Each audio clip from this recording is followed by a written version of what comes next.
up, everybody? Welcome to Non-Fungible Guys. This is a Web3 podcast, which means that it's one web higher than Web2. Basically, sorry. Okay, every intro we butcher, so this is par for the course. If you're wondering what Web3 is, it is the intersectionality of cryptography, the blockchain, cryptocurrency, the Internet of Things, everything in between, entertainment, and how it's all put together with the blockchain. And yeah, we talk about that. We talk about everything. I'm one of your hosts, Devon C. Codrington, aka. Actually, there's no AKA. I'm just Devon Codrington on X. I have a co-host. He's here with me tonight. His name is NFG Ryan. What's going on, everyone? What's going on? This guy says it. You said it perfectly. Like, what's going on, everybody? Like that was one hell of an intro, buddy. Oh, I haven't butchered it that badly in a while. This week we are joined by famous Amos of Trini Zone and Trackverse. Yeah, famous Amos. What's up? I love nice that to be you here. rocked with that intro. Like you were with it the whole Devon, time. let's yeah, slow down. It was good. Devon, did you like do a line of coke before you started? You hit record. Listen, before I came You're on here, fire, man. you should have seen me running. Like I'm sweating like crazy. You should have seen me running with my giant travel backpack on and hair blowing in the wind. You know, ducking past streetcars. The subway. Apparently, there was some sort of a security threat. And they missed my stop, and I was already late. And I was like, "Ooh, I can't be double late." So, right. I'm cooking right now. You hustled, yeah. You're on fire to start this episode. I know. I came in a little bit too hot. Coming in hot. Okay, well, we have a guest. Yes, What's going on? What's going on? Famous Amos. Yes.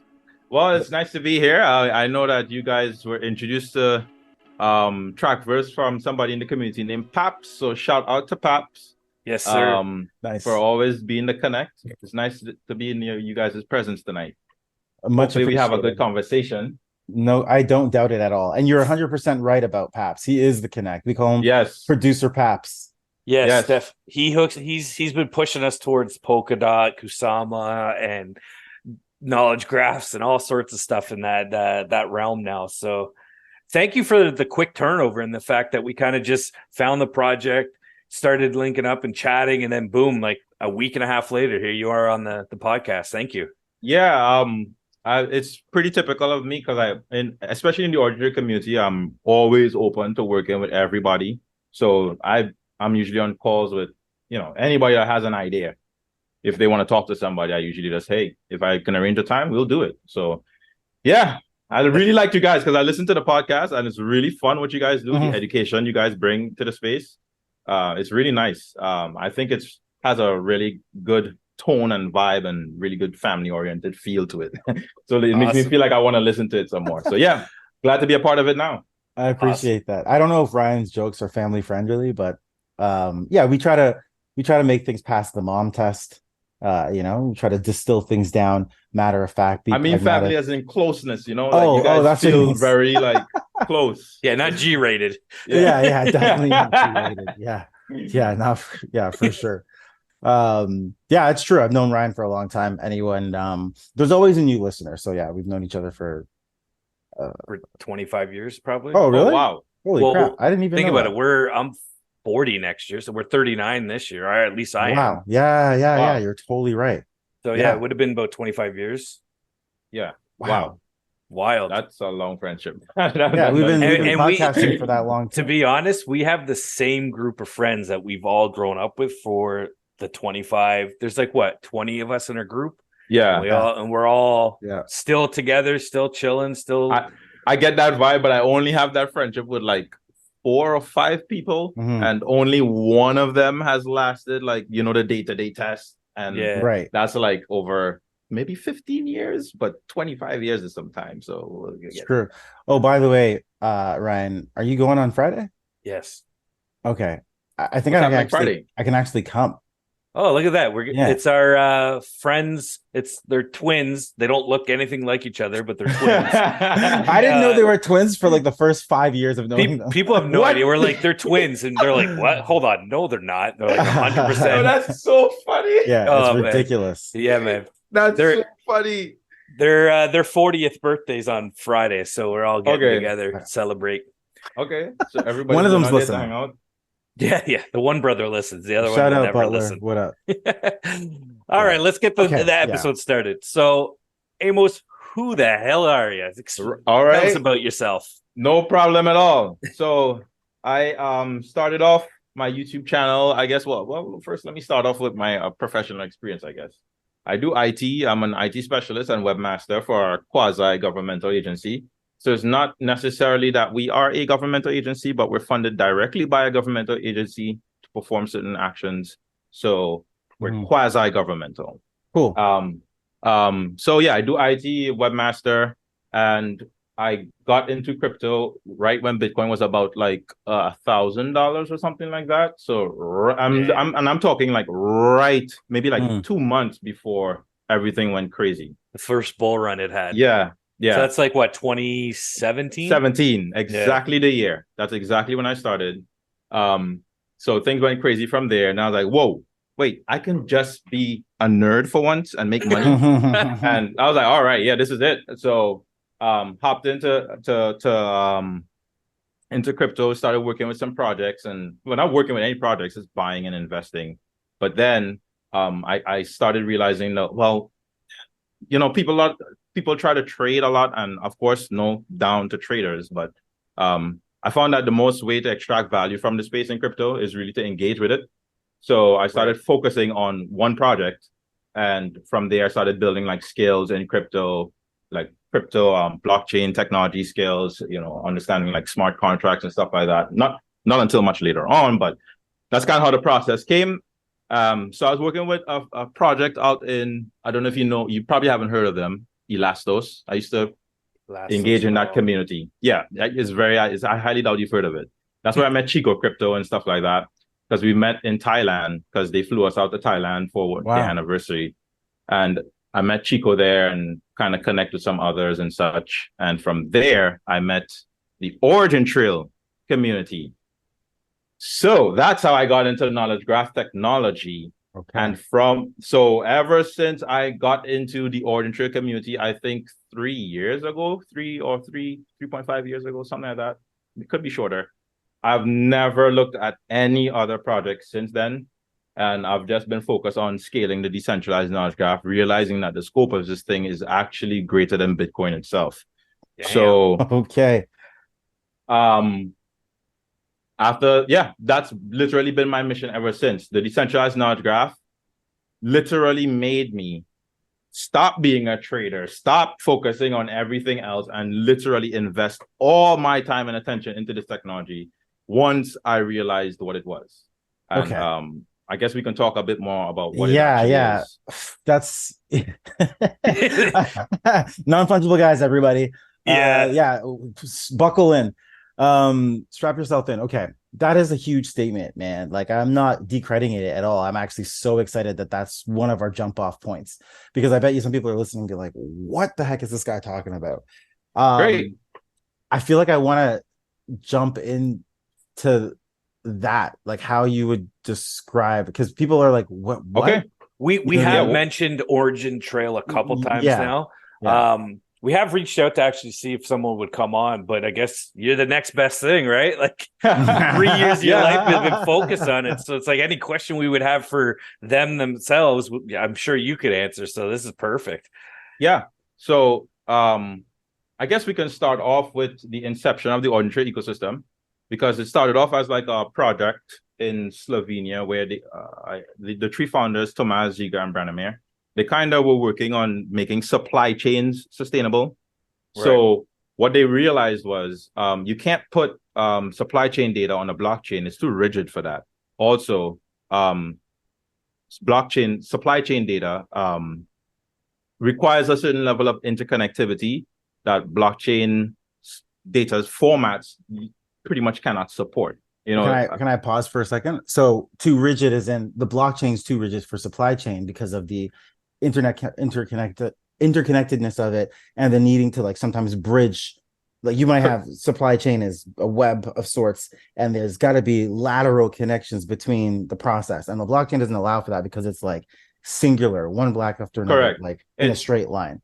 Right. It's pretty much like just like a SQL table or a database. There's rows and columns. You know, there's no the machine, if you're reading a blockchain, the machine can't necessarily infer in connections between data sets or data points, right? So that's you're right. Yeah. Right.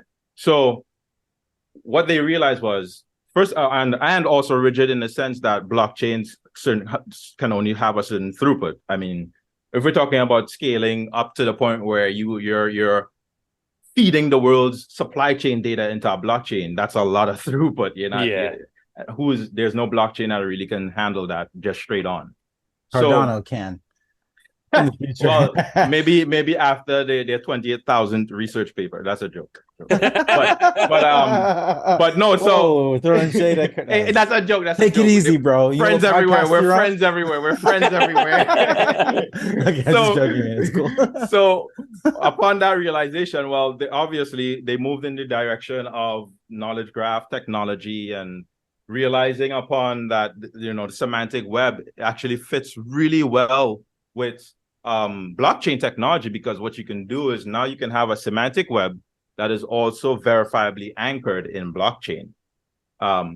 So this is pretty much what Origin Trail is. It, in my opinion, and in the opinion of many others, you would see them saying that Origin Trail is truly the internet redone properly. That's a kind of a large statement, but once you understand what we're talking about here, you can kind of see how the scale of it is. It follows the same tenets as the internet itself.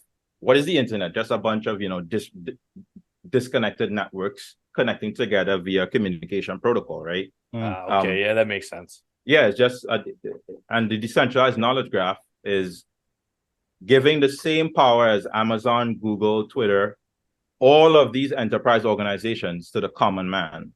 So when you spin up an Origin Trail node, you have the exact same power as Amazon, Google, Twitter. This is how they collect their power on data points. They collect all this data and then they put it into a knowledge graph and they do the inference process. The natural inference process from a knowledge graph reveals so much data points and connections, and you're able to do so many different things and tailor your products towards particular users, right? The knowledge. So really and truly, what Origin Trail with our data. Sorry, should I cut you off? No, you're right. Go ahead. That's exactly what they're doing with your data. That's why they know where you are, what you're doing, and how to market a product to you such that you're likely to buy it. Okay, so what you're saying is like they have all these data points on us and they're using inferring on the data, making conclusions based on a knowledge graph of your actions and activities, and they can be like, boom, this is this tendency. Okay, something you said earlier on, semantic supply chain works or something with, you said something like that. You're like, this is a semantic version that works it'll work for blockchain. When I hear semantic, I mean like words, so like, were you saying that how does this, can you explain that? Yeah, I didn't understand that part. Do you have a lot of experience with the semantic web? So if you know like Tim Berners-Lee, he kind of created he kind of like started out father of the internet. Right. We can know, but we have to tell the listeners. I'll just nod my head. Absolutely. Yeah, come on, famous. Tim Berners-Lee is the creator of the pretty much the father of the web in the traditional sense that things need to be connected, interconnected. When you click a link, you should describe that link, and that link should link to other documents and such, creating a web of interconnected data. We do that today, but the semantic web has been somewhat, I wouldn't say a joke, but it didn't scale to the point where it's totally effective, right? And semantic web really is, in the terms of how we're using it in the DKG, is applying the knowledge graph to your data sets, to your data, creating an interconnected relationship between different data sets that you may have in your network.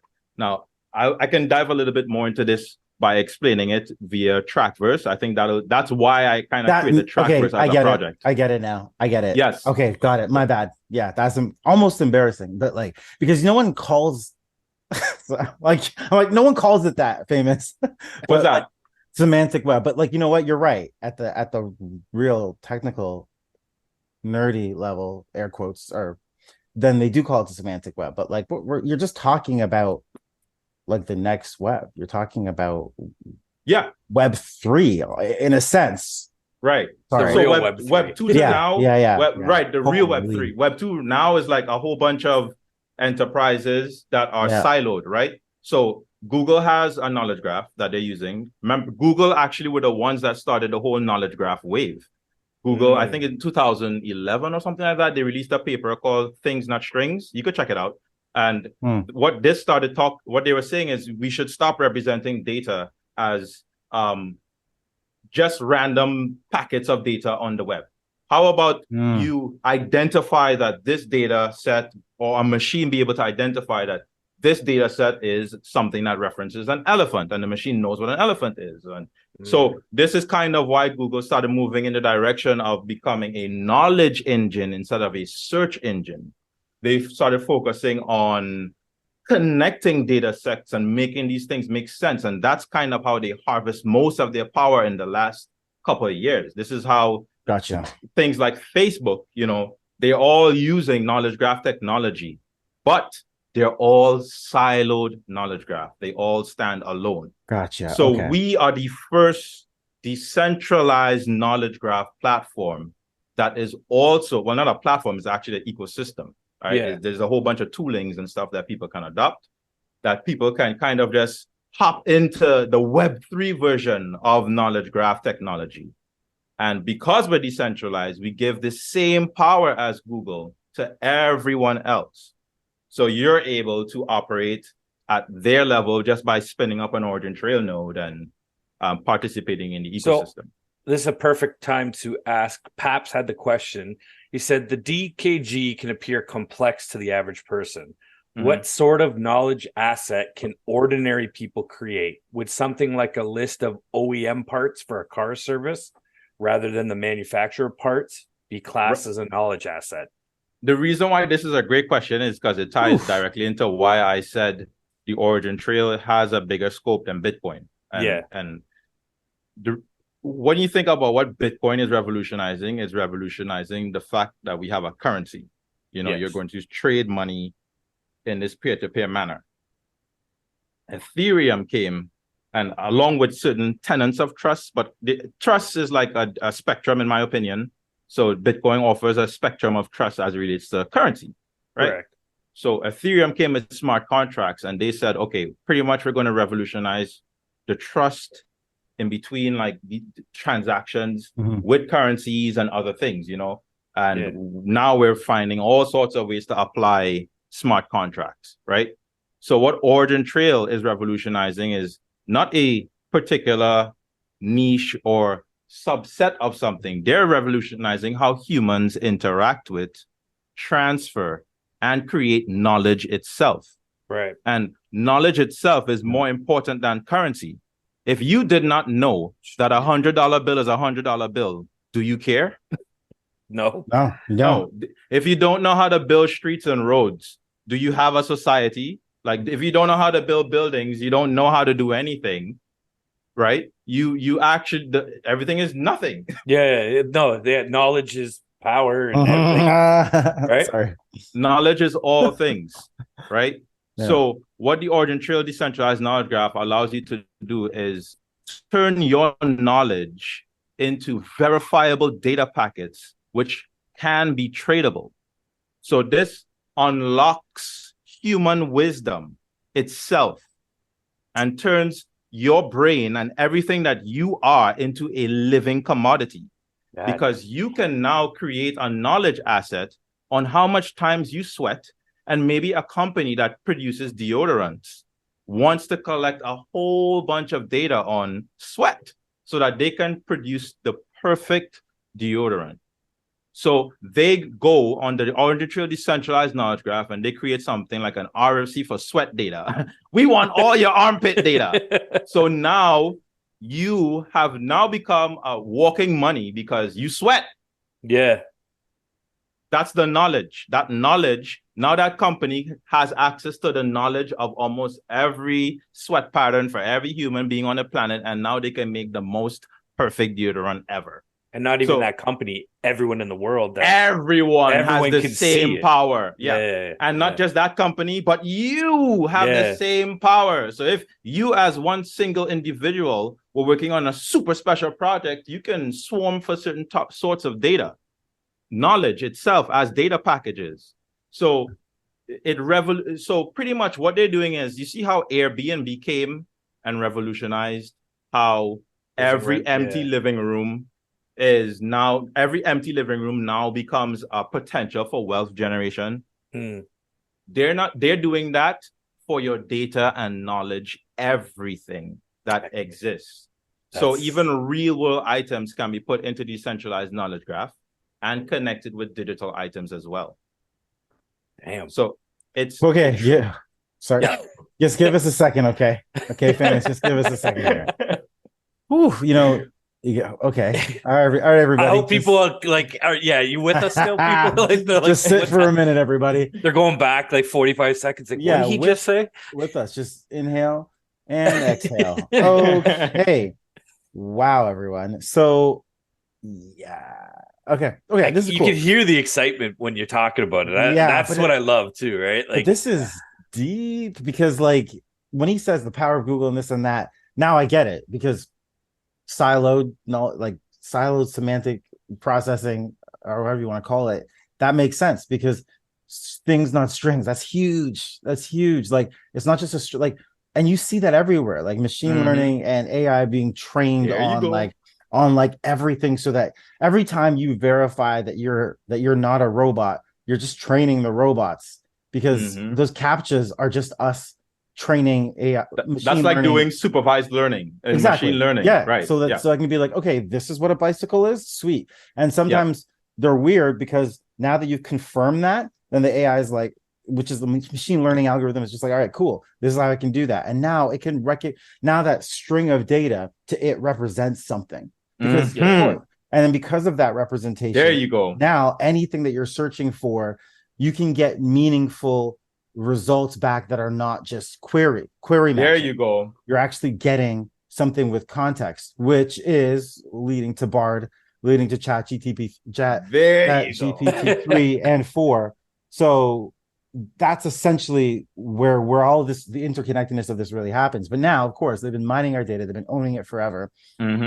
These DKGs, Origin Trail, what they're doing here actually gives you a shit ton of power back, because now you're following the tenets of decentralization and blockchain, the tenets of the ethos of blockchain, of like power to yourself, wrestle that back. So if you want to monetize and, create an application or a portal or whatever to access your sweat data or your data on anything, because literally anything, they have it.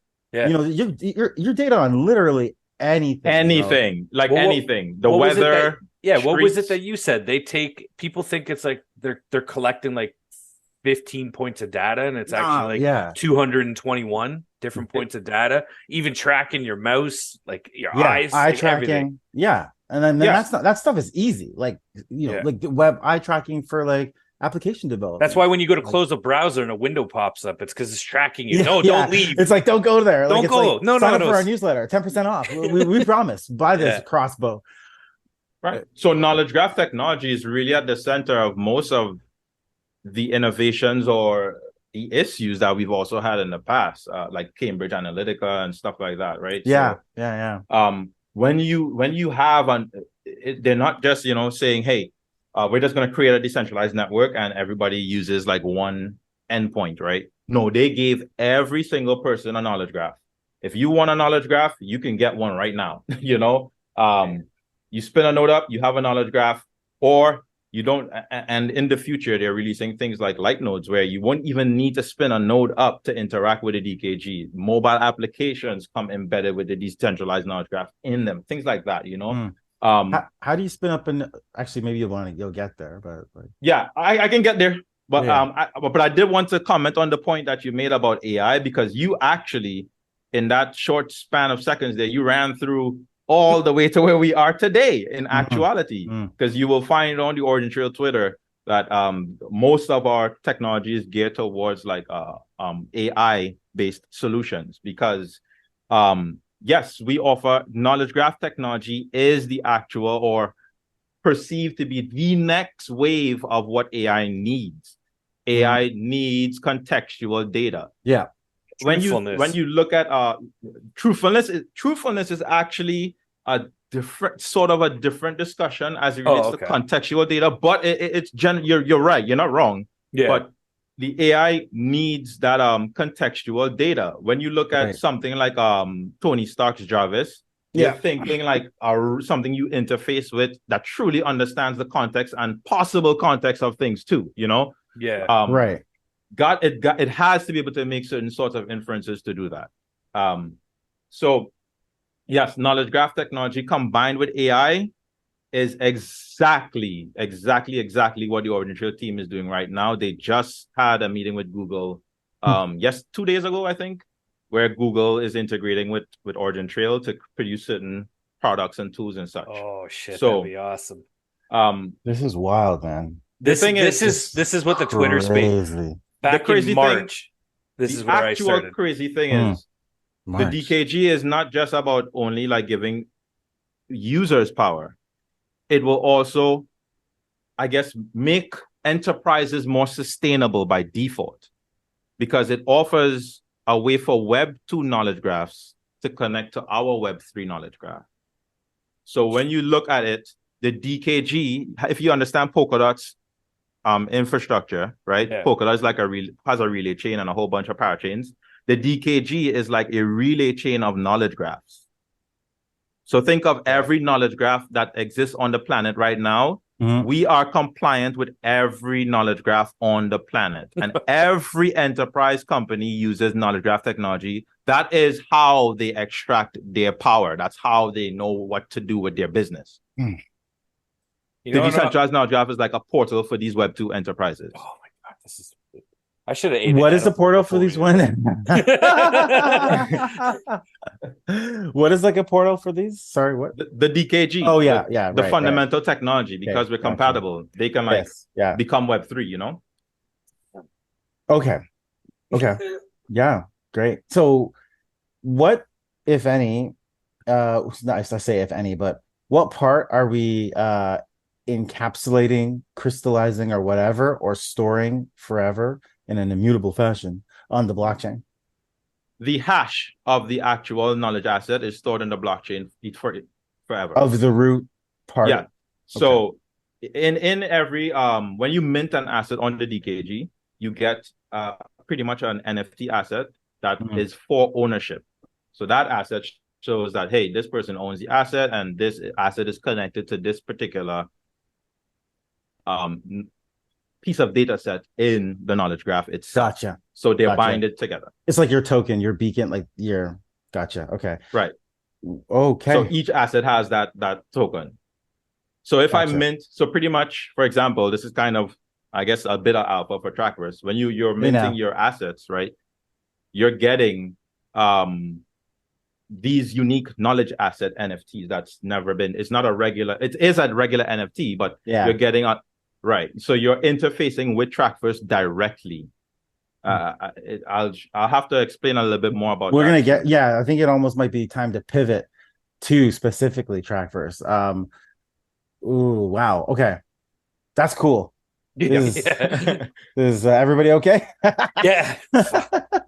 I'm just like, yep. Yeah. Do we want to go to Trackverse and talk about that? Yeah. Okay. I think I'll say this, Devon. We should do that at the end. Oh, yeah, I know, right? It actually leads well, because once we explain it all, then you can. Okay, so let's keep going. We're not gonna get there yet, but it's cool. Yeah, there's more to talk about. If you guys want to talk about some of the other things that they're doing. So like today, the one thing about the Origin Trail DKG is they just released their multi-chain paper as well. So we're not just like working with enterprises and able to onboard enterprise data, but we're also able to index blockchain data. So think of the graph on steroids. Jesus. I released a video in 2021 explaining the difference between the graph and Origin Trail. The graph is actually not a graph network. they use GraphQL. It's basically like a schema for modeling data like a graph, so you could show relationships, but it's not a graph database in true. And the two are not equal at all. Not even one is like a toy, and one is a true graph database. Like using semantically, W3C standards for compliance for knowledge graph technologies like RDF, Sparkle. These querying languages are completely different from GraphQL. So Sparkle is what you use to query a knowledge graph, and GraphQL is what they're using to query their databases. So it's GraphQL is just a querying language, just like Sparkle. Meanwhile, a knowledge graph is an actual database, an actual type of database, which is unique and offers unique powers. So they're not even in the same realm as knowledge graph technology. We are a real graph network. Gotcha. The reason why it's hard to do what we're doing is not easy. That's why you would not. So it's because databases are powerful. Absolutely in their traditional, most basic of existence, of like, the linking of the tables and how you can query it, I guess make relationships. I know about that from like, honestly, from like college, what I did, geographical information systems, right? GIS, so I know about those kind of database. Like that was my day job stuff. Right. So yeah, I understand the relationships, relational databases, and all the different types. Right. Like, there we go. So when you say that, I'm like, I get it. And I'm thinking about this on the back end of, understanding the identifiers to link, and that's how the data is understood. So that's how the data you can infer about things. Then of course you overlay that in a graphical sense, and you can see different connections. If you overlay, so think about a map that has every point is a database, and the connection being a location ID, which is latitude and longitude, or X and Y if you're plotting it, and then you put those over each other in a graphical sense, like in a map, and then you're seeing relationships because you notice like the street corner has this, and you can make different kind of relationships, and that's essentially what GIS is. So like you think about that concept, but instead of it being tied to real world locations, you tie that to concepts or ideas or events or instances of things related to a person. It's the same concept, it's just different types of data, but then if the concept is the same, the outcomes that you can get can be quite anything, right? So you're saying this graph database allows for that, and you're not just querying a traditional table with something higher than SQL. Right. So, for example, when you're creating like a GraphQL, I don't want to dive too deep into the graph, already but when you're creating, I can't go any deeper than this. You know what? So pretty much, you're creating what you'd like to see. He tried to talk through it. He tried to talk through it. We couldn't do it. I was like, is that too much? That's oh my gosh, that's family so friendly. Funny. Not family friendly. That's so funny. No, that's railed. Yeah. So, oh man, what was I saying? So the graph. All right. So you know what? It's just this. The origin tree graph database, based on how it's structured, it pretty much just allows for a higher level of inference than traditional databases like a SQL database or a traditional GraphQL API. It's just way more robust. It's like a military man who's been training for like 10 years versus a junior, like it's, that's just the difference. Cool. But not that the graph is not a useful technology. Don't get me wrong. They obviously are useful, but there's just differences, Whew. All right. So today they released that they'll be moving in that multi-chain direction. And so pretty much now the conversation is, which chain they want to connect to, which ecosystem do we want to involve in, and stuff like that. So it's getting really enjoyable. Cool. Branching out. I love it. So where do you want to go next? Do you want to go? I mean, yeah, I was actually. Well, let's go to track first, because we chatted about it on was it last episode or 2 episodes ago, because we had a guest 2 episodes ago. Yeah. So I guess to give a recap, Paps had told me about, he's like, hey, there's a treasure hunt going on. And then I'd forgotten about it. And then I guess I was in the Discord and there was the announcement saying, hey, first 5 to finish the hunt, we'll get something down the road. And I was like, oh, shit. Yeah, I forgot about this. So I went in onto the website and I can't remember exactly what you guys called it. Living Story, right? Yes. There was the Storyverse, there's the Omniverse, and then I start all of a sudden I'm looking at all these bubbles and I'm like, what the fuck where am I right now? I'm like, I click this, it opens, and I was like, oh shit, there's the Google form. I'm like, I must be somewhere, right? But oh my God. So yeah, I was like, well, I'm in the treasure hunt now. Let's keep going. And then I don't know, it was amazing to that treasure hunt showed me. I was like, oh, this is what the knowledge, because I had learned about Origin Trail back in March. Paps had shared me a Twitter space that they were having about the AI and tying in the truth and all that stuff with the DKGs. So to finally see it be put to work, and I was like, I finally understand what the hell they were talking about. So it was amazing. So yeah, I stumbled onto this. I told Devon about it, and then we chatted about it on the podcast. So I guess the floor is yours. What exactly is Trackverse? So yeah, I've been playing with AI technologies for quite some time, and I started posting about it. That AI is going to revolutionize and kind of take over Web3 in the art space too. This was long before it was a thing, trust me. And I've realized that, well, obviously AI art, everybody in the future, AI is going to become so advanced that I personally believe that one of the core things that's going to be left for humanity is entertainment. We will always want to be enjoying something. So I figured that the best way to leverage AI technology in the future is anchoring this technology in not just verifiability, but in stories that are meaningful, because there's going to be so much generated content that you have to have some way to make this thing feel relatable to people, people feel engaged in something in this new world.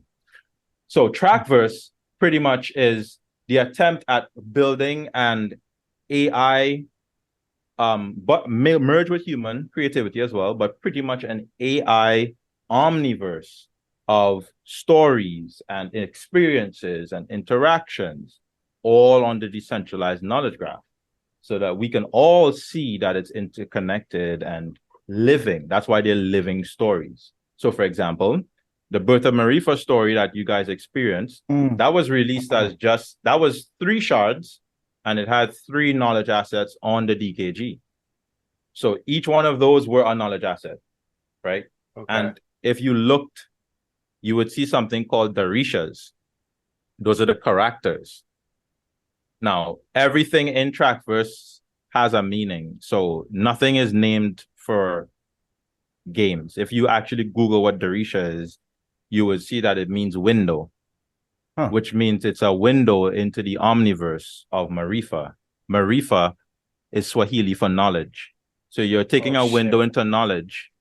And that's why you're viewing the knowledge graph. Through these characters that you own. So they're your view into the omniverse. Whoa. That's deep. That's so good. That was the question. Ryan wrote that question on his sheet. What are the Darishas, man? They're in our notes. Wow. Because my wife is from Kenya. So I wanted to merge her African Swahili culture, and they have a specific language called Kikiu. I wanted to merge that with, the essence of what I'm doing. So everything, some words aren't totally important, but all the words that you think are weird, they're most likely Swahili. I love that. That's awesome. So good, man. Yeah, for real. Okay. So, okay. I know. So those living stories. So Trackverse, pretty much. When we post those stories, we're just connecting. Everything is just going to be interconnected and interconnected and interconnected. And as we post this week, actually, we're going to be revealing some more characters from the Omniverse. We're going to connect them to these stories. you're going to be able to see that each of these characters have like a personality, a storyline, a characteristic that is unique to them. And they all play a part in the universe because they're all connected to their particular living story, which all creates the Marifa Omniverse. Now, if you guys read the first living story, did you guys finish reading it or Ryan probably did. I feel like I did, but then there was a character there named Satoshi. He did something called the merge. And that pretty much is him working on the decentralized knowledge graph in the future. So in the future, he was working on the decentralized knowledge graph and he merged all realities into one using that technology in the future. This is in like 41, whatever. That's what the story's saying. So it's an analogy to the DKG we have today. AKA today, we're merging all these different silos and blockchains and entities into one. So the storyline for Trackverse follows the exact path of the DKG today. That's cool. It's a futuristic version of what we have now. So you guys actually exist in the future. You have your own version of yourself that may be an AI version, stuff like that. Okay, let's pause on that for a second. Yeah, because I think people need to think about that statement. It might be a departure here. When you say you guys exist in the future, do you mean the concept of like people? There's this whole thing about them saying that in a sense, soul and what is you and what's not you can kind of be brought up because your interactions with the internet as we know it now creates so much data points and experience upon you that AI can infinitely keep you alive in your existence doing exactly what you actually would do in the future. And you may not have a physical sense, but have you heard about this concept of essentially the AI the AI version of you in the future that we base it on the fact that it might be like loved ones that might want to interact with us, but like there are people that are very much like like what about the concept of giving your consent before you die to say I approve of AI, machine learning, whatever you want to call it, because all AI is not true AI. I don't think people know that. That's why I'm always careful about my words, because you can say AI, but I'm like half the time I'm just talking about models. You know what I mean? Like, but either way, you don't have to get into that. So let's just say AI for the scope of it, for the sake of what we're doing, to be a blanket term that's incorrect.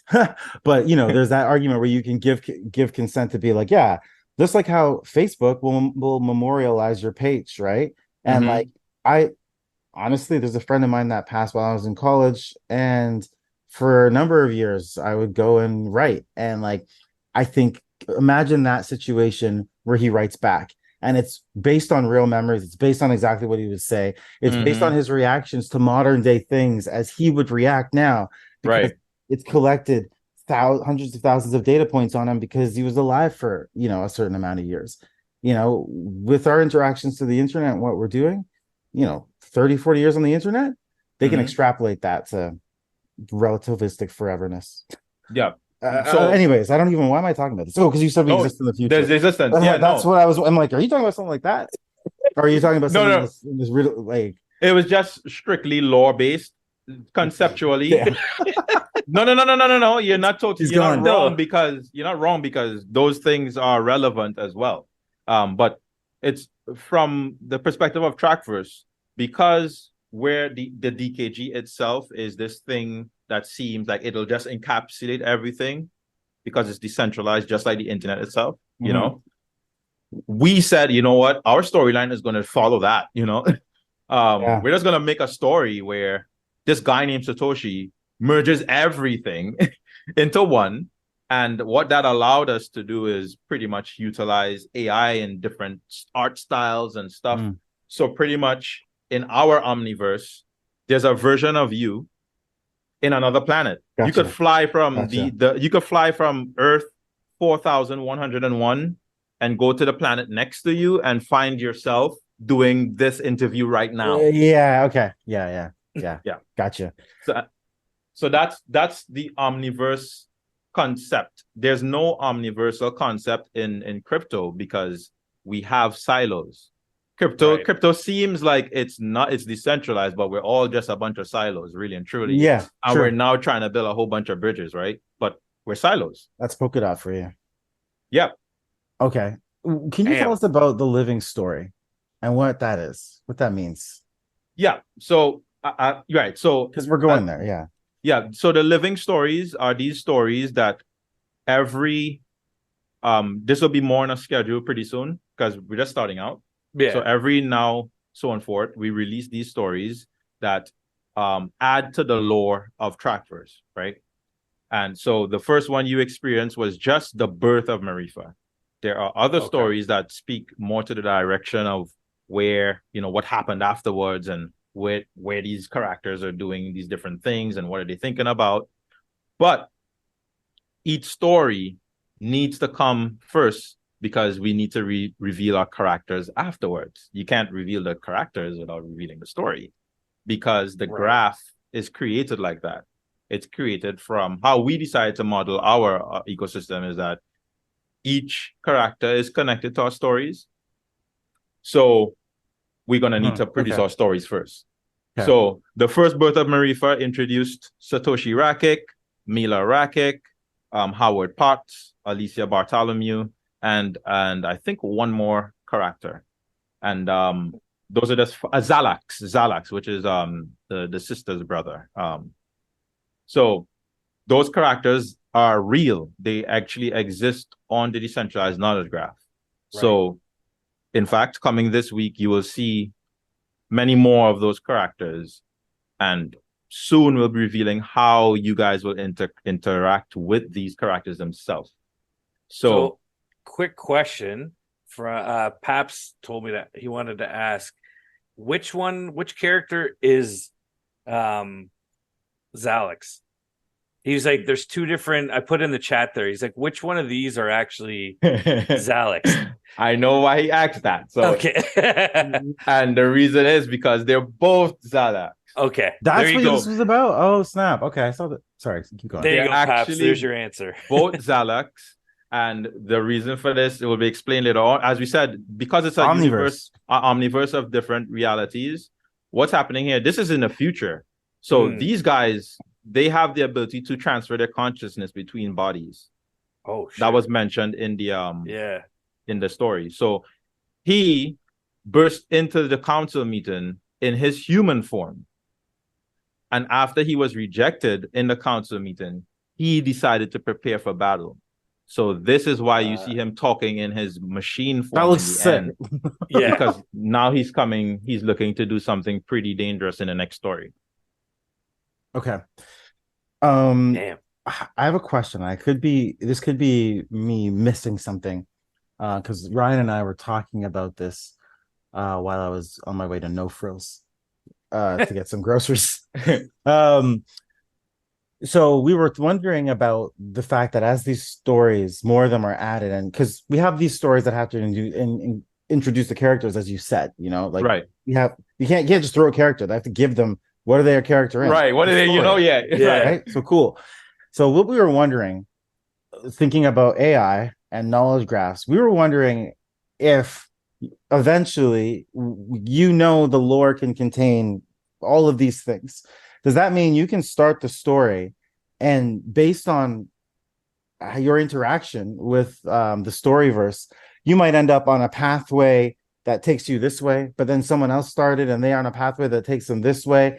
And as it evolves, it compounds where you can be stories away from someone else because, it changes all the time. And AI eventually starts generating results in a way that your story can be unpredictable even to you, the creator. Is that a possibility here? Is that where we're going? Absolutely. That's the whole scope of this thing. Because I drew this where I was like, you start here and this could be a decision point, and then you go here in some stories, and then you remember this, Ryan? When they start branching out. It's almost like a choose your own adventure, but the AI is choosing it. You just click and go. Yeah, right. Every node is a decision that you make that creates a different story, and we all might start at the same point, but it gets dendritic, where it's Depending just on like what branches out. Yeah.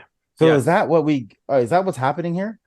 Yes, that's one upcoming tool that we're going to be releasing. So that's just one way to so when you look at Trackverse, right? Those stories there serve as like a foundational pillar, right? So they're just Right. like foundational They're data the sets that start. are verifiable Yeah. foundational data pillars. On top of that, we can build any tool or product we want because we're the first to really be doing this in this way. So what you're describing there is one thing we're going to be releasing called Tailverse. Oh, cool. You're going to be able to do certain things with these tails. I will. It's still work in progress. No problem. But Tailverse, it's interesting because it allows you to interact with the DKG in a fashion that you're speaking about, but also allow you to have special interactions with other parts of the ecosystem that I don't necessarily want to talk about yet. But just know that this is kind of when things start getting more utility focused. Because right now, I totally understand. I know how people feel like it's just, okay, they're dropping these random stories and you don't necessarily understand everything yet. Yeah. I know. It was kind of designed that way. Also because we're still, we're not the world's greatest team. We don't have like 15,000 people, we're still scaling up and working. So that's why I said this week we will be releasing more information to make it a little bit more clear as to what's going on. But yes, that is one portion of how things will evolve in the future. And that's just one tool. We have another application and such coming that should be fun for people to use. Wow. And so really and truly, there's something I can't really talk about yet, but the name Trackverse, Omniverse, I just want people to know that the Omniverse term itself is not to be taken lightly. Like I'm certainly not trying to BS the attempt at creating an Omniverse. So what an Omniverse is, I would suggest people really check it out and understand look up something called the omniversal method, and that should explain the vision, kind of what behind Trackverse is trying to do. You could kind of piece together a little bit from there what we're trying to build. That's your homework, everybody. Don't forget. Once things get more stable and I'll be free to talk, I'm ready to go. For now we're still building. Wow. That's cool. I knew we had a gem on this. Man, it's wild. Even Devon's like, you know what? We've been sitting here having a talk about what this project was just based on our quick assessment. And it's like, it's been like 30 minutes. We're still talking about it. It's like, we definitely have to do an interview and figure out like what this all is. We talked to more than once. Like we were talking about it. We were like, we have to get this guy on the podcast. We're talking about this. And then again, another like 2 days later, it was like, we're still talking about this. I was like, where is this guy? Let's find him. Okay, you know what? Let's take it back to the old school. Okay, let's talk about the artwork. You know what I mean? Like, what is this? A collection? I love what's happening here between the artwork and your website. I love. Let's literally talk about beautiful. That. This website is amazing, and I have a question. I haven't tried it yet, but I'm thinking to myself after this. Because I did store some of the Storyverse on the big screen here, but I was like, I have an iPad. I want to sit on the couch, drinking some Heineken. I'm lying. I'm just trying to act cool. I'm going to be drinking wine, Pinot Grigio, everybody. That's cool. I actually drink that, so I'm going to be drinking some basic ass wine, but I'm on the iPad because that's 12-inch. But like, this website, what the hell? This is amazing. It's beautiful. Yeah, like beautiful website. Thank you. First of all, again. As I said earlier, I was at IT. I'm an IT admin and webmaster at my personal job. So who made this? You?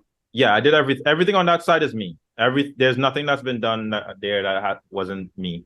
Beautiful. Yet the story, everything, but the editing and such was done by the team. They helped me like fix things up in the end because I started getting a little bit tired in the end there, man. But so I spent some time designing the layout and getting the concepts together. Everything from the model, on the graph, figuring out the concept on the decentralized node graph, piecing together. I've been working on this since 2022. So Damn. there isn't really anyone that really understood the knowledge graph technology at that point in time. So I was like, yo, this seems like a That's still golden true. No one opportunity. understands it. No one understands it. They can listen to this episode. If you're still listening right now, don't lie to us and tell us you understand it. Brian doesn't No, get it. And I don't get it at all. I don't know what we're talking I'm about watching at all. you two talk. And I'm like, this is No, great. trust me. It's something that took me a while. That's why I've been dedicated for so long on this thing. Even me today, I often meet with the founders and I'm still asking questions like, dude, what is this? Like, what, these guys they're at a different level. So so fundamentally, when I realized that this knowledge graph technology was an opportunity here, yes. So the AI art, right? This art is AI generated, right? But also edited. Some pieces are edited, and there are certain things in the future. The AI generated part is just the base level of all the Trackverse assets. So anything you're getting AI generated now is going to be. This isn't the end all be all of your asset. This is these things will evolve with time. So and certain things and certain actions performed in the ecosystem. So the grand vision eventually is to kind of merge this ecosystem and create something that is healthy for both AI and human, because this is fundamentally what I was saying in if you guys read it, I listened to your podcast, so I know you guys read that tweet where you're saying the ecosystem questions that Trackverse is asking us questions that we know we have to face in the future with AI. Yeah. No matter what, AI generated content is here and it's here to stay, right? So we either have an option to build alongside AI and make this thing friendly for humanity, or we just ban it in totality. Mm-hmm. That there's no middle ground. There's no, in my opinion, at least. So what Trackverse is pretty much suggesting is that we need to find a way to meld both of these ecosystems, human and the AI created. So that is why, even though the stories are generated by AI, they are heavily scrutinized by humans, to produce the best outcome. So we don't just believe in like, oh, just spitting out some content out there and let that be something people eat. No, we want to make the food you eat good. We put some effort into our stuff to merge the craft and actually create something that's beautiful and new. A good cook tastes while they cook. Right. Yeah. Yes, right. You know what I'm saying? So like we're trying, that's one of the avenues that Trackverse is taking. We want to be able to harness AI and human as well, but also produce an area that is just for AI, and that's leaning more into Tailverse. So that's why Tailverse is more of that AI side of things. Meanwhile, our primary stories are more, by the team and I. Yeah. So looking at the artwork on the website, I'm just looking like these things are beautiful, but like how long does it take to kind of create one? Like, is it just a couple inputs and then okay, or do you have to like scale until you're like, okay, that's perfect? So I'm actually, you know why I'm glad you asked that? I'm so glad you asked that because so many people think that AI art generation is just you put a prompt in and that's just it. Right. Oh my gosh, that is so far from the truth. I figured as much too. People have no idea. Question, Ryan. Solid question. Oh my gosh, man. Yeah, go ahead. No, I was gonna say like he was just saying good question, but I was just saying solid question. Most people just go into like what's that Midjourney and just put in a couple prompts and like, oh, look at my artwork, and they think it's good. But most times, I'm not saying the AI won't build something good, but if you're trying to build a consistent omniverse like what we're doing, you have to know how to talk to the AI. So I've spent hours upon hours understanding how to talk to these bots. So each of those art pieces, sometimes they've been crafted using a special method, I would say. So yes, you generate them, but they're generated in a particular way that it's not necessarily, you can't just replicate all of our artworks. Some of our artworks, you could literally put a prompt in and get something close, but you most likely will not get the same kind of artwork. It's impossible because some of them have been tuned to look the way they do. So, and that's why I was telling you guys later on, I would love, you know what? I would give you guys a sneak peek of some of the artwork for some of the other characters that we have from a planet that we're about to drop. And you'll see what I mean between the crafting of these different assets. They're not created linearly. There's not just a one prompt and an image come out and I put it up on the website. Some of them could be, but definitely not the majority of them. Well, I was just going to say, looking through the website, you go 01 track verse. Like, okay, that artwork's like, you could see the progress. Like that New World artwork with the girl with the dress, like that is stunning, that artwork. And then it's like, it's just stunning. And then the next one is like just good, but I could kind of see how you could put a few prompts and maybe get something close to that.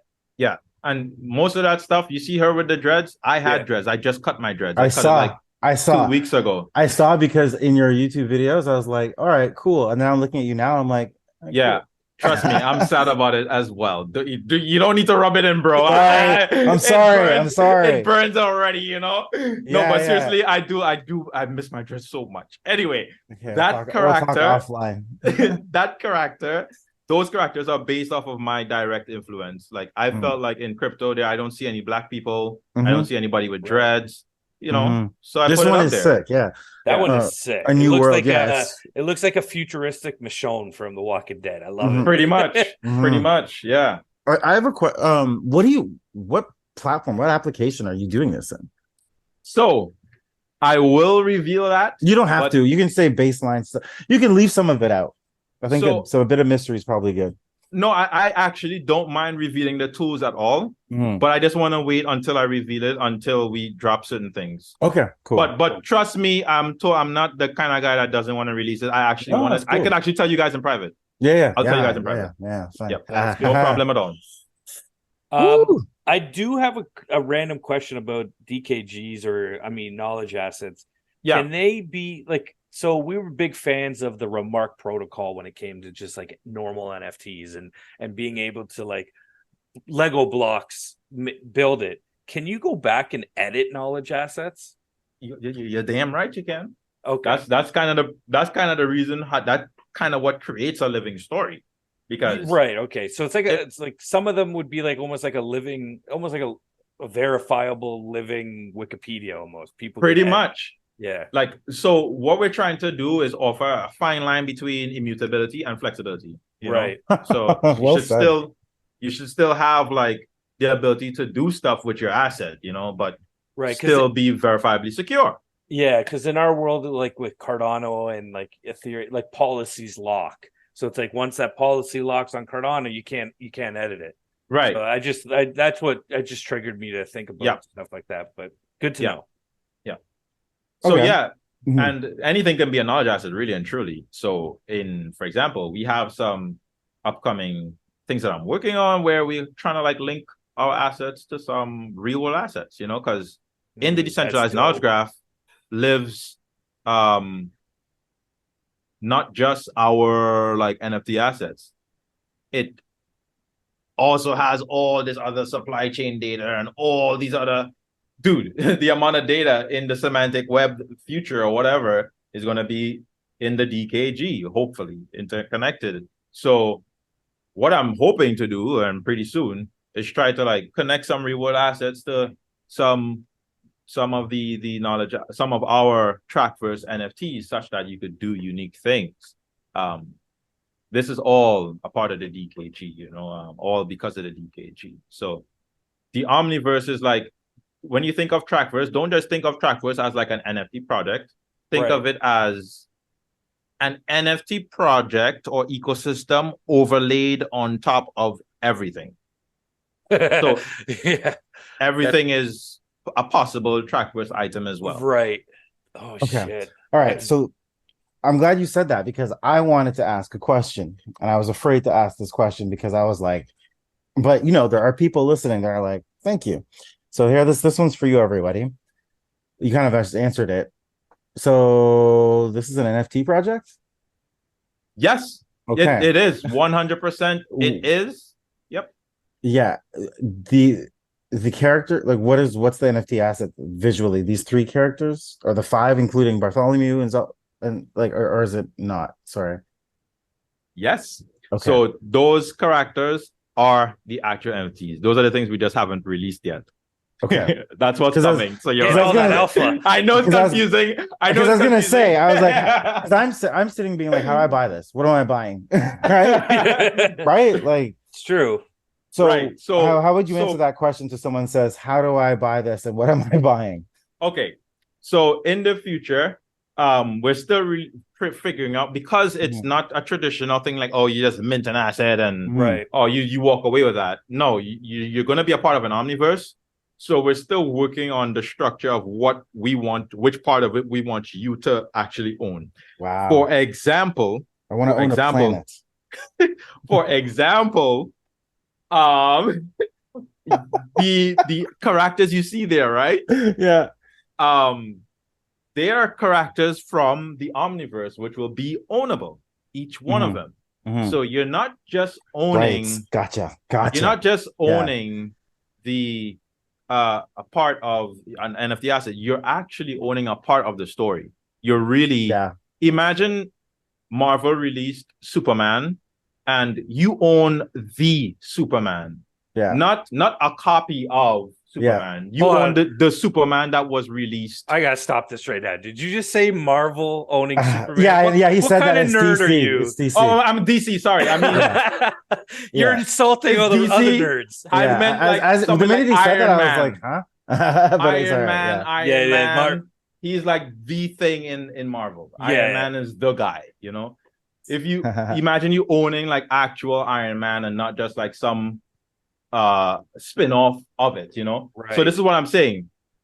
Think of our first living story as like our first comic release, and each character from that living story is a character from a particular comic strip that you can now possibly own, verifiably interconnected with the story itself. Oh, I'm writing my question down for so as you can see, when you open up the graph, you can see that this literal character is connected to our living story. So you own that. That's your stake in Trackverse. And because it's an omniverse, not a multiverse. Right.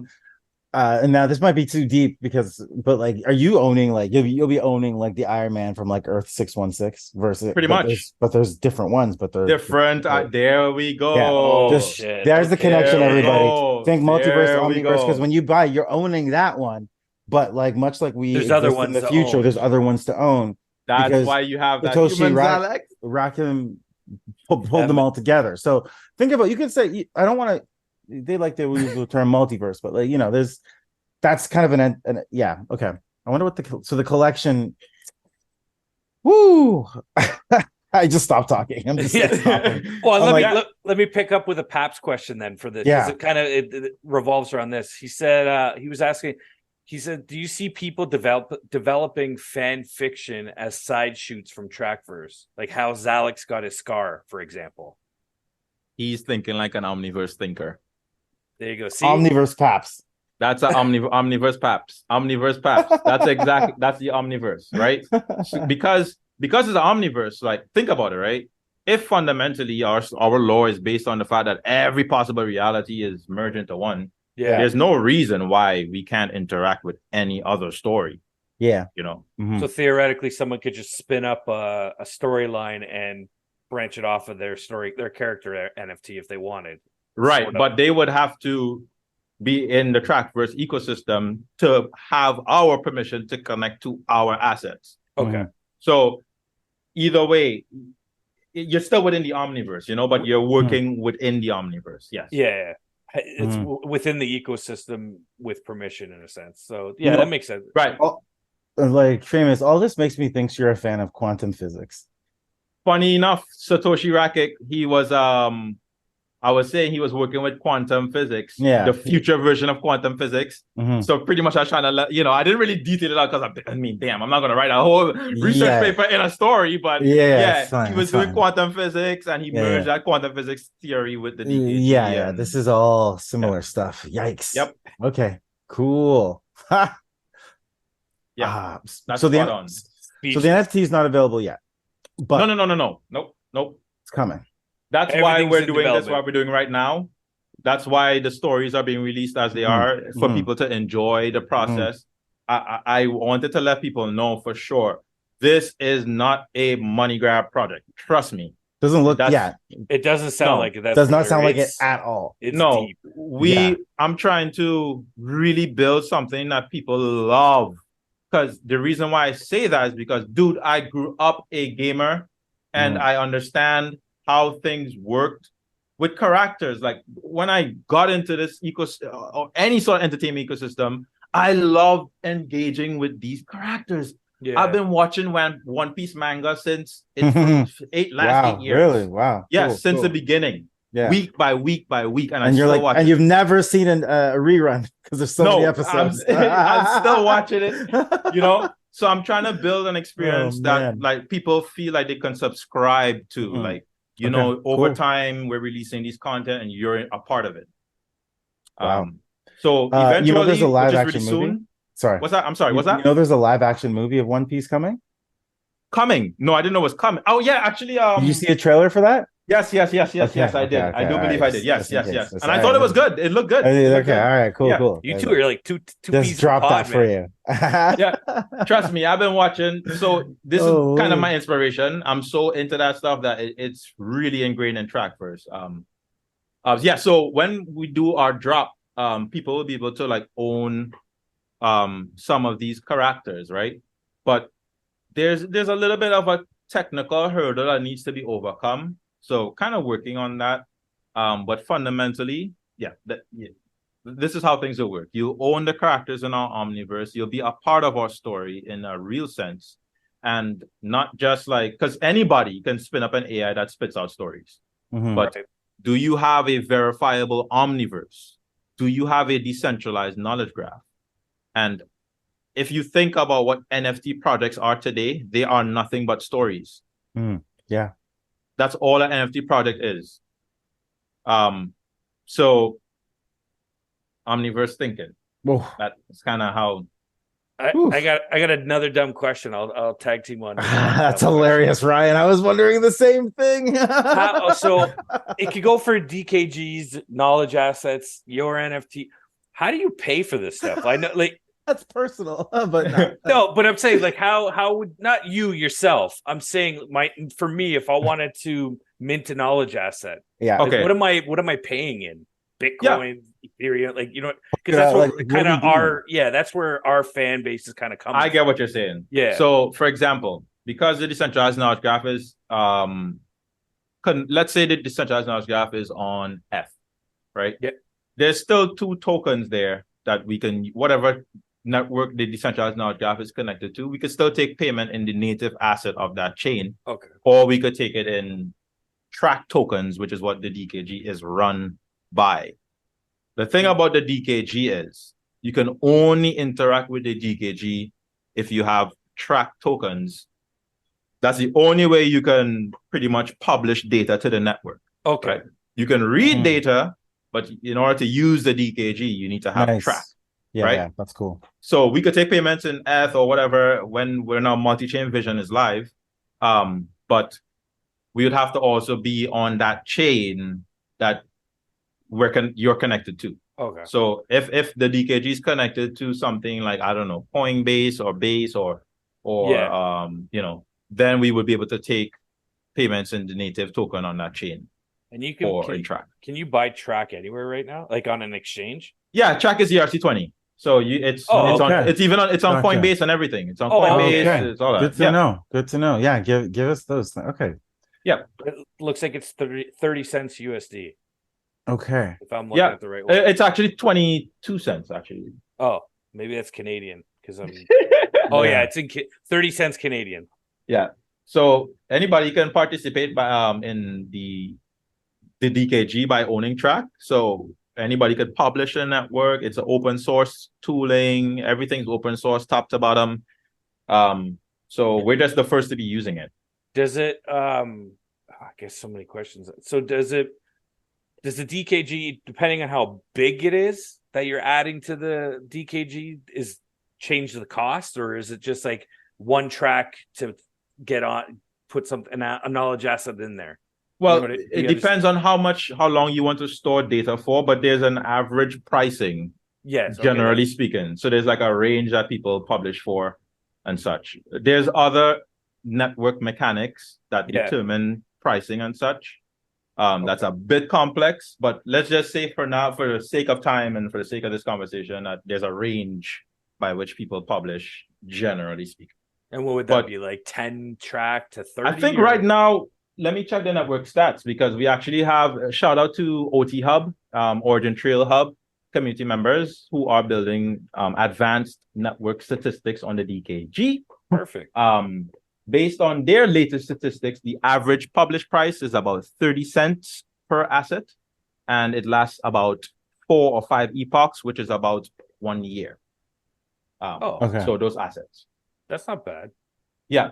So the concept, the fundamental concept is that the DKG should in the future be a framework or the communication pipeline or protocol for knowledge itself. So think of like people sending billions of packets of data of knowledge of things that they just want to share and whatever, you know. So it's supposed to be cheap, relatively speaking. It's supposed to be cheap to create this new resource, because that's what a knowledge asset is. A knowledge asset itself is a new internet resource. When you think about a video on the web, a file, a document, a text document, those things are resources. So that's a knowledge asset is just a new resource. Yeah, that's you know what, that's huge. It's supposed to be cheap is totally right. Yeah. Wow. Okay. So let me ask you this. Ryan, do you have any other I think we've gone through I have one more question, but it'll be an offline question. I don't want to I don't want to steal all the alpha. So man, I'm exhausted now. What's the call to action? What do you want everyone to know from this? What do you want everyone to do? Is it that you want them to go and roll through the living story? Or is it that you want them to go by track? Do you want them to just follow you on X? Do you want them to go to the website, join the Discord? What do you want the listeners to do? Yeah, all we're focused on right now is providing an entertainment experience to people. So we're not asking you to pay for anything. We don't care about that right now. We don't care for that side of things. We just want you guys to follow us, follow our social media, join our Discord, and participate in reading the stories and see if you like these characters. Help us shape the story, the future of the story, because it's supposed to be a multi-year journey. It's not supposed to be like one of this drop a story and you don't care anymore. Like we're trying to create a brand. So help us build the future of what you want to see in storytelling. We're building the future of storytelling on the DKG. So this is anyone's chance to be a part of this process. When you think of like Marvel and DC and all these, they're just storytelling platforms, you know? Right. So help us become the new Marvel. Or like new and better Marvel. Yeah, I mean, there's even grounds for things like that, corporations in that sense, because they're just a multiverse. When you think about it, Marvel is just a multiverse, DC is just a multiverse, and we're an omniverse. Oh shit! So, at least that's what we're trying to build. I don't want to. That's what we're building. Yeah, take guns out at people like, hey, we're gonna shoot down Marvel and whatever. Yeah, no, that's fine. We're just saying we're trying to build an omniverse. Wow. We talked about it prior to you coming on, but you were saying for anyone that wants to kind of do a deep dive or learn about DKGs, you help out onboarding people. Where could they go for that? Right. So for Trackverse is also to be seen as an education hub. Yeah. So it's not just, that's why everything is modeled directly after the DKG. It's to help people learn about the DKG. So it's what's the term? Education through entertainment. That's kind of a little tagline we're working on. Anyway, so yeah, very soon you'll be able to click buttons on our website and it'll take you to certain educational platforms like Oregon Trail platform and such. But in the future, we're also going to be putting a portion on Trackverse for you guys to just learn about like DKG tech, help you be from a noob all the way up. And if you want, you can also check out my YouTube channel where I release videos there for everybody to understand what we're doing. And I make it very entertaining, trust me. Mm-hmm. The 15 minutes I watched was pretty entertaining. Do not doubt that for us. I mean, hell, this episode's been one of our best entertaining. Yeah, it was exciting stuff here. I mean, yeah, go ahead, Devon. No, I'm just still remember when we first started. We was just like, you own a piece of Google. You did, and I was like, what? So like, I'm still. I will do a re-listen back to the beginning. If you've made it this far, you don't want to listen to this one twice, everybody. That's okay. That's okay. Completely okay. My only fear is that I butchered the description of the DKG. I'm gonna have to answer the team for that one. No, you're good. You're good. To be honest, though, the Trackverse, that small little treasure hunt, that made me understand what I had heard back in March. Because I was like, oh, okay. Once you start like, what did you explain? Refer or not? What's the word I'm looking for? I always do this. You explained it as something else, Devon. What was it? Bunsman or no, because I was talking about you said we were talking about knowledge graphs, and I was talking about how there's a note-taking application called Obsidian. And they have the way they relate the notes that you create, they link them, and then they kind of spit out a knowledge graph in a sense and in a visual way. And I was like, Obsidian does this, and I was like, that's why I started using Obsidian, because I was like, damn, this will show you how the things that you write or whatever are related to each other in ways that you didn't understand. And it looks like these little like spider webs or these little stars or firework things of your knowledge over notes. And some people that are using Obsidian for years and years and years, like they're going to have essentially these personal knowledge graphs, but anyways, that can represent the information that they've written down over the years. Exactly what you're saying there is pretty much the power of the DKG, even especially as it relates to blockchain networks. You guys won't be able to see in the thing, but I'm gonna share a screen and you can see like Ryan, like this is, I don't even know if I'm sharing. This is actually from Obsidian. Like you go to the knowledge graph view, and every one of these nodes represents like someone's note taking. Someone like you take a note, and like you might in one note I might write like something about watches, but then like later on I'm writing something and it just shows all the interconnectedness through the notes that you take. Damn. Okay. This is beautiful. And this is what it's like. And if after years people are saying like, yeah, like you it really does look like the DKG, and that's what I'm saying. Like Trackverse helped me kind of understand, because I'd never really delved into the DKG, but going on that little treasure hunt, I was like, oh shit, now I understand it. You click on the node, it opened up this. So use this for research purposes, because now you're going to get linkages in work and documents and stuff that you didn't know were there, and that's how they'll that is the process of inference. When you're inferring, meanings from these connections. Which is what we were talking about earlier on about inference being the relationships. You can infer meaning or connection or relationship that wasn't there before, because you're looking at something that was once words, like a paragraph, graphically related to another one, and you would never think that these paragraphs that you wrote are related. But But then they're graphically shown like this, and it's analyzing every word and connecting them. And it's not just like, word matching, it's meaning matching, which is what makes this shit wild. Spot on. Spot on. Yeah, it's crazy. Damn. But man, I'm definitely listening to this episode. Spot on. And I'm here. Spot on. Right. Right. That's amazing. That's funny. It's like actually, and I'm here, man. Wild shit, man. I'm excited. Like, I love the fact that Paps kind of put us on to this. Oh man, producer Paps, you a fool for this one. Yeah. Wow. Well- Okay. I guess that's it. Is that how we end it? I mean, That's it. We Yeah. just play the music and we just stop talking.